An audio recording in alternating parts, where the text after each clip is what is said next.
25 ذوالقعدہ دحو الارض ہی کا دن تھا جب حجۃ الوداع کے لیے رسول اکرم صلی اللہ علیہ وآلہ وسلم مدینہ سے نکلے تھے خانہ کعبہ کی طرف. اور یہی وہ سفر تھا کہ جس کا اختتام ہے 18 ذی الحج یوم عید غدیر. کتنا خوبصورت یہ سائیکل ہے جو پورا ہو رہا ہے. 25 ذی القعدہ سے شروع ہو رہا ہے اور 18 ذی الحج غدیر پر ختم ہو رہا ہے. یعنی کہنا یہ چاہ رہا ہوں کہ 25 ذی القعدہ نعمت تکوینی کا آغاز ہے. تکوین یعنی کائنات کی نعمت زمین. اور 18 ذی الحج نعمت تشریعی پر اختتام ہے. شریعت کی نعمت تکوین کی نعمت سے آغاز ہے, تشریع کی نعمت پر اختتام ہے. شاید یہ اس حوالے سے 25 ذی القعدہ کی جو اہمیت ہے وہ شاید مومنین تک نہ پہنچی ہو. یعنی توراب سے آغاز ہے, ابو توراب پر اختتام ہے. کیا کچھ عرض کروں. یہ وہ نعمت ہے کہ جو زمین اللہ نے ہمیں دی ہے. جب زمین ہے تو سب کچھ ہے.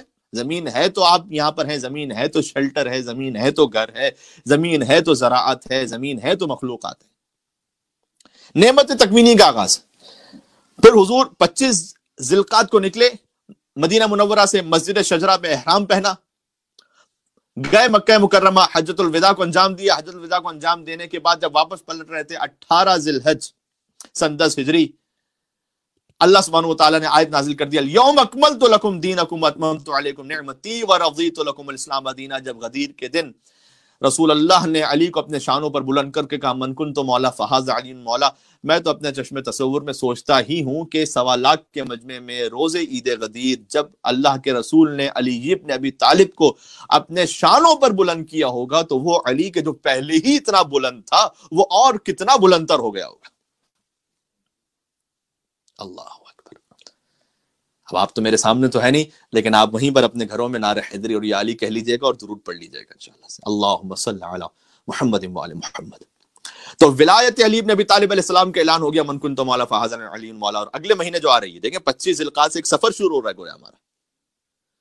تو توحید سے سفر شروع ہے. سبحان اللہ, کتنے پیغامات ہیں اس میں.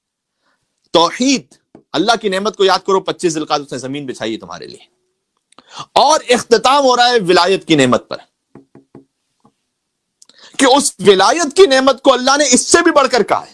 کاش میری بات پہنچ سکے. بھائی زمین کتنی بڑی نعمت ہے. زمین کے بغیر حیات کے تصور ہے.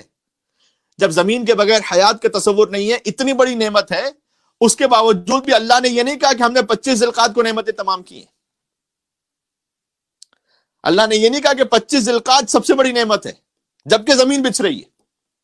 نہ, یہاں سے سفر کا آغاز ہے.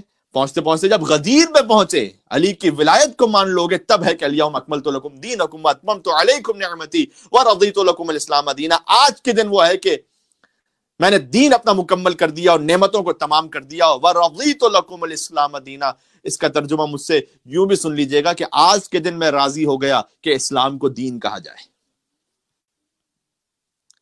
یعنی اگر علی ابن ابی طالب کی ولایت نہیں اسلام میں تو وہ دین ہی نہیں ہے. سبحان اللہ. وہ نعمت عظمیٰ ہے, نعمت تمام ہو رہی ہے. تو اور اہمیت سمجھ میں آ گئی. 25 ذی القعدہ کی انشاءاللہ ایک مل کر اور صلوات بھیجیے گا محمد وعلی محمد پر, اللہم صلی علی محمد وعلی محمد. تو جب آپ 25 ذی القعدہ کو دعا کریں گے تو کتنا مناسب ہے. آج ہی کے دن ایک روایت کے مطابق ہے نا 25 ذی القعدہ, یعنی کہ حضرت قائم کے ظہور اور ان کے قیام کا دن ہے. تو وہ جو گویا میں کہتا ہوں حکومت علوی جو ہے وہ حکومت مہدوی سے مل رہی ہے.